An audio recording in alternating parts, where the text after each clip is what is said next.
26 जुलाई से शुरू होगा छत्तीसगढ़ विधानसभा का मानसून सत्र। 30 जुलाई तक चलने वाले इस सत्र में होंगी कुल 5 बैठकें।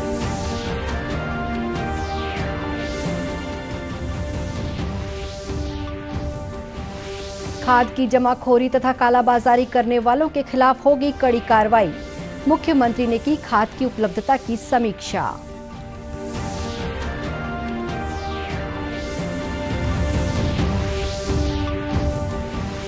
छत्तीसगढ़ में पौधा तुहर दुआर कार्यक्रम की शुरुआत। वन विभाग घर घर जाकर वितरित करेगा 2.5 करोड़ पौधे।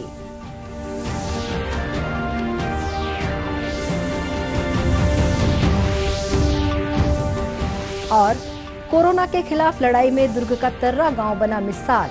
18 साल से अधिक उम्र के सभी लोगों ने लगवाया टीका।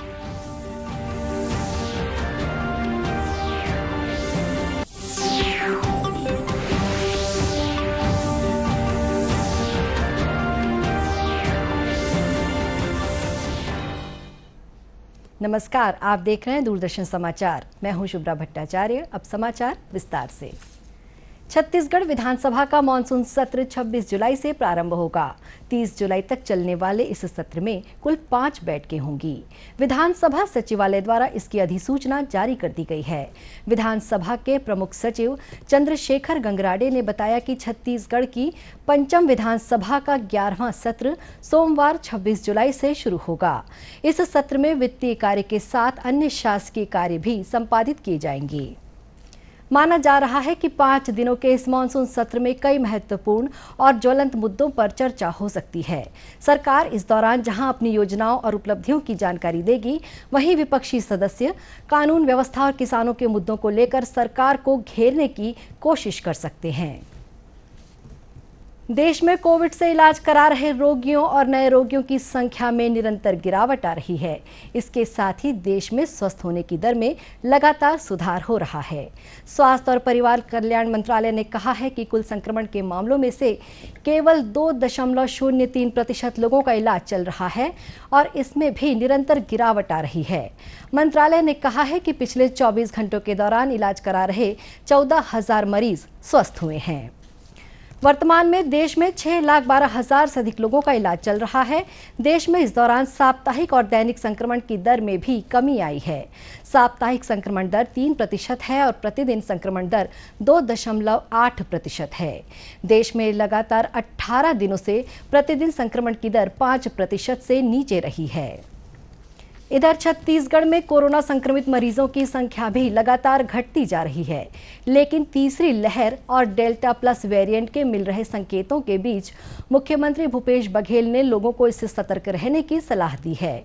उन्होंने मध्य प्रदेश, महाराष्ट्र में बढ़ रहे इस नए वेरिएंट की मौजूदगी को देखते हुए अंतर्राज्यीय सीमाओं पर आवाजाही पर कड़ी नजर रखने के निर्देश दिए हैं। उन्होंने नागरिकों से भी अपील की है कि वे कोरोना के लिए तय गाइडलाइन का कड़ाई से पालन करें तथा वैक्सीन जरूर लगवाएं। भारतीय जनता पार्टी के राष्ट्रीय महामंत्री एवं राज्यसभा सांसद दुष्यंत कुमार गौतम ने महासमुंद प्रवास के दौरान भाजपा कार्यालय में मंडल प्रभारी व मंडल अध्यक्षों की बैठक ली। इस दौरान उन्होंने केंद्र सरकार की योजनाओं का प्रचार प्रसार करने तथा प्रधानमंत्री नरेंद्र मोदी के मन की बात सुनने के लिए लोगों को जागरूक करने के निर्देश दिए। श्री गौतम ने 25 जून 1975 में लगाए गए आपातकाल को काला दिवस बताते हुए तत्कालीन कांग्रेस सरकार की नीतियों पर अपनी बात रखी। महासमुंद के जिले के अंदर आज का बहुत बड़ा काला दिन है कि आज इमरजेंसी आपातकाल लगा था और पूरे देश के अंदर हमारे सारे वरिष्ठ नेता आज इस काला दिन की जानकारी देने के लिए किस प्रकार के कांग्रेस शासन के अंदर 25 जून 1975 को आपातकाल के द्वारा काफ़ी लोगों को, जो निर्दोष लोग थे, जो लोकतंत्र को बचाना चाहते थे, खाली एक महिला को प्रधानमंत्री बनाए रखने के लिए उन्होंने आपातकाल लगाया था। काफ़ी लोगों को जेल में डाल दिया था, पूरे देश को जेल बना दिया गया था, बड़े बुरे तरीके से प्रताड़ित किया गया। कोई भी थोड़ा उनके अगेंस्ट बोलता था, उसी को चाहे वो कांग्रेसी क्यों ना हो, वो लोग भी जेल में गए थे। इधर राजधानी रायपुर में सांसद सरोज पांडे ने पत्रकारों से बातचीत में कहा है कि 46 साल पहले आज के दिन को काला अध्याय के रूप में याद किया जाता है, जब स्वतंत्रता की अभिव्यक्ति समाप्त कर विपक्ष के नेताओं को जेल में डाल दिया गया था। और ये दिन हम हमेशा से इसे काला अध्याय के तौर पर भारत के लोकतंत्र में से याद करते हैं। आज उसी कार्यक्रम में मैं आपके साथ रूबरू हूं। भारत में 24 जून की रात 1975 में, यानी 25 जून की सुबह जब लोग जागे तो देश में आपातकाल लागू हो चुका था। उस आपातकाल के दौरान लोगों को अपनी स्वतंत्रता की अभिव्यक्ति समाप्त हो गई थी। जो विपक्ष के नेता थे उन्हें जेलों में धर दिया गया। अपनी आवाज उठाने की ताकत किसी में भी नहीं थी। उल्लेखनीय है कि 25 जून 1975 को देश में लागू किए गए आपातकाल को भारतीय जनता पार्टी देश भर में काला दिवस के रूप में मना रही है। मुख्यमंत्री भूपेश बघेल ने खेती किसानी के लिए जरूरी यूरिया और डीएपी खाद की जमाखोरी तथा कालाबाजारी करने वालों के खिलाफ कड़ी कार्रवाई करने के निर्देश दिए हैं। उन्होंने राज्य के कोटे के अनुरूप यूरिया और डीएपी की आपूर्ति नहीं होने पर अधिकारियों को तत्काल कार्रवाई के निर्देश भी दिए हैं। मुख्यमंत्री के निर्देश के बाद सहकारी विपणन संघ के प्रबंध संचालक और कृषि विभाग के अपर संचालक ने उर्वरक प्रदायक कंपनी और होलसेलर और रिटेलर की संयुक्त बैठक ली। उन्होंने अप्रैल से जून माह तक के लिए राज्य को आवंटित कोटे के अनुरूप यूरिया डीएपी की शेष मात्रा की आपूर्ति 30 जून तक करने के निर्देश कंपनियों को दिए। बैठक में जानकारी दी गई कि अप्रैल से जून तक यूरिया का कुल आवंटन 2,72,503 मीट्रिक टन है, जिनमें से अब तक 94,024 मीट्रिक टन की आपूर्ति हुई है। इसी प्रकार डीएपी का कुल आवंटन 1,62,027 मीट्रिक टन है, जिसके विरुद्ध अब तक 37,420 टन की आपूर्ति की गई है। बैठक में कृषि विभाग के अपर संचालक ने सभी जिलों के उप संचालकों को निर्देश दिए हैं कि होलसेलर और रिटेलर के पास उपलब्ध यूरिया, डीएपी और अन्य उर्वरकों की जांच तथा निरीक्षण करें और क्षमता से अधिक खाद पाए जाने पर उनके खिलाफ कार्रवाई भी करें। छत्तीसगढ़ में हरियाली प्रसार योजना के तहत आज से पौधा तू हर द्वार कार्यक्रम की शुरुआत की गई। इसके तहत घर घर जाकर लोगों को पौधों का वितरण किया जाएगा। प्रदेश के वन मंत्री मोहम्मद अकबर ने आज राजधानी रायपुर में इस योजना का शुभारंभ किया। इसके तहत इस साल वन विभाग द्वारा 2 करोड़ 27 लाख पौधों का वितरण किया जाएगा।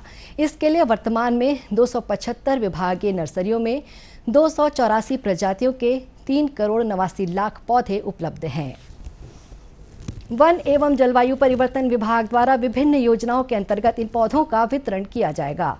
वन मंत्री मोहम्मद अकबर ने इस अवसर पर कहा कि प्रदेश में हरियाली बढ़ाने के लिए राज्य सरकार द्वारा पौधा तू हर द्वार कार्यक्रम चलाया जा रहा है।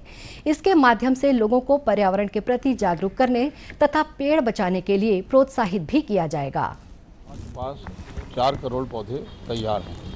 99 लाख पौधे का रोपण वन विभाग करेगा और बाकी के पौधे हमको वितरण किया जाना है। अभी जो वाहन रवाना किए गए हैं ये घर पहुंच सेवा के लिए है। इसके अलावा भी जो मुख्यमंत्री वृक्षारोपण प्रोत्साहन योजना है उसमें भी हमको पौधे उपलब्ध कराना है, क्योंकि ये पूरी की पूरी योजना जो है वो वन विभाग के सहयोग से संचालित की जाएगी। और आपके सभी की जानकारी में है कि जो धान की खेती छोड़कर पौधारोपण करेंगे 10,000 रुपये प्रति एकड़ के हिसाब से उनको दिया जाएगा। इसके अलावा ग्राम पंचायतों को भी यदि उनके पास खाली भूमि है और वाणिज्यिक वृक्षारोपण वो करते हैं तो उनको भी 10,000 रुपये प्रति एकड़ दिया जाना है। करीब 7,000 हमारे वन प्रबंधन समिति हैं, उनके क्षेत्रों में भी यदि राजस्व की भूमि है और वो वृक्षारोपण करेंगे वाणिज्यिक वृक्षारोपण तो 10,000 रुपया प्रति एकड़ के हिसाब से उनको भी दिया जाना है। इसी तरह कोरबा में राजस्व मंत्री जयसिंह अग्रवाल ने हरियाली रथ को हरी झंडी दिखाकर इस कार्यक्रम की शुरुआत की। पूरे मानसून सीजन में चलने वाले इस विशेष कार्यक्रम के तहत गैर वन क्षेत्रों में बड़े पैमाने पर पौधारोपण का लक्ष्य रखा गया है। इस अवसर पर राजस्व मंत्री ने बताया कि मुख्यमंत्री भूपेश बघेल की मंशा के अनुरूप घर घर में हरियाली बढ़ाने की सोच के साथ इस योजना की शुरुआत की गई है।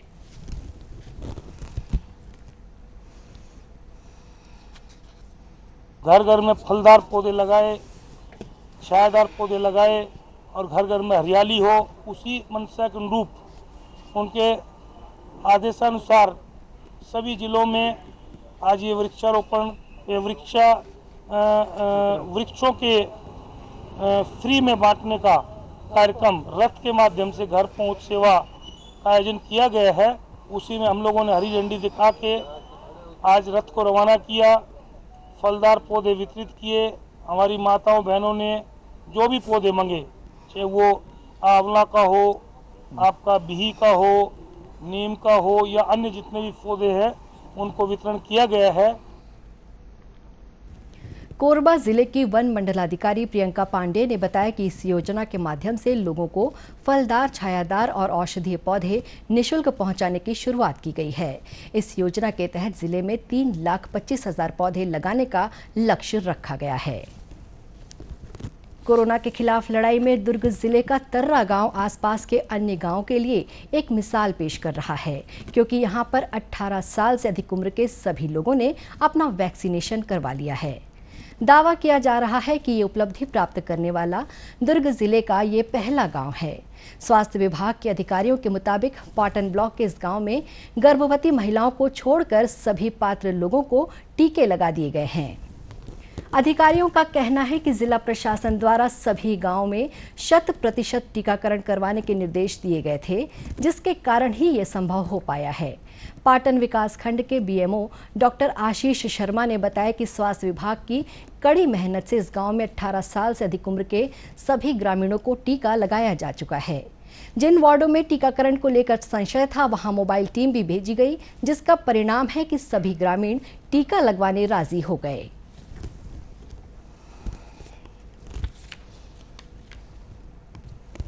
तर्रा में शुरुआत में जब टीकाकरण स्टार्ट हुआ तो थोड़ी सी समस्या थी, लोगों में भ्रम के कारण लोग नहीं आ रहे थे। उसके बाद यहाँ के जो एएनएम है, महिला स्वास्थ्य कार्यकर्ता श्रीमती उषा जैन, यहाँ के जो सीएचओ हैं लक्ष्मी तांडे, और विशेषकर जो यहाँ के सरपंच महोदय हैं योगेश चंद्राकर जी, वो घर घर विजिट कर लोगों से चर्चा कर अपने पंचायत प्रतिनिधियों के साथ लोगों को जागरूक किए।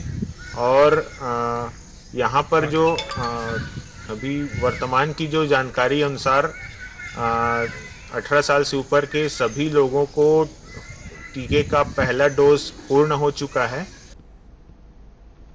ग्रामीणों ने बताया कि शुरू में फैली अफवाह के कारण लोग टीका नहीं लगवाना चाहते थे, लेकिन स्वास्थ्य विभाग की टीम और गांव के सरपंच द्वारा दी गई समझाइश के बाद सभी लोग टीका लगवाने के लिए तैयार हुए। ये हमारे यहाँ 1297 लोगों को वैक्सीन लग चुका है और कुछ 32 यहाँ कोरोना पॉजिटिव थे, जिनका अभी 2.5 महीने बाद वैक्सीन होना है, और 11 लोग यहाँ से बाहर हैं और 18 गर्भवती महिलाएं हैं। उल्लेखनीय है कि छत्तीसगढ़ में केंद्र सरकार द्वारा 21 जून से 18 साल से अधिक उम्र के सभी लोगों को मुफ्त में टीका लगाने का अभियान शुरू किया गया है। छत्तीसगढ़ में पिछले 3 दिनों से मौसम का मिजाज बदला हुआ है। इस दौरान प्रदेश के अनेक स्थानों पर हल्की से मध्यम वर्षा तथा कुछ स्थानों पर भारी बारिश दर्ज की गई है। मौसम विभाग के मुताबिक रायपुर, बिलासपुर, सरगुजा, बस्तर और दुर्ग संभाग में सामान्य से कम तापमान दर्ज किया गया है, जबकि प्रदेश में सर्वाधिक तापमान 34 डिग्री सेल्सियस राजनांदगांव में दर्ज किया गया है। विभाग के मुताबिक रायपुर समेत प्रदेश के अन्य शहरों में बादल छाए रहेंगे तथा देर रात गरज चमक के साथ छींटे पड़ने की संभावना जताई गई है। वहीं प्रदेश के अनेक स्थानों पर हल्की से मध्यम वर्षा होने की संभावना है। मौसम विभाग ने चेतावनी दी है कि प्रदेश के 1-2 स्थानों पर गरज चमक के साथ भारी वर्षा होने, अंधड़ चलने तथा आकाशीय बिजली गिरने की संभावना है। दूरदर्शन केंद्र रायपुर से प्रसारित होने वाले प्रादेशिक समाचार को आप YouTube पर भी देख सकते हैं। हमारे YouTube channel Chhattisgarh DD news पर प्रादेशिक समाचार उपलब्ध रहेगा। YouTube चैनल का लिंक और QR कोड आप स्क्रीन पर देख सकते हैं। अपने एंड्रॉयड फ़ोन से QR कोड स्कैन कर आप छत्तीसगढ़ डीडी न्यूज़ लिंक पर जा सकते हैं। इसके अलावा छत्तीसगढ़ डीडी न्यूज़ फेसबुक और ट्विटर पर भी उपलब्ध है। कोरोना से बचाव के लिए मास्क, सैनिटाइजर के साथ ही सोशल डिस्टेंसिंग का भी पालन करें। कोरोना को हराना है, मास्क जरूर लगाना है। इसी के साथ ये समाचार बुलेटिन समाप्त हुआ। नमस्कार।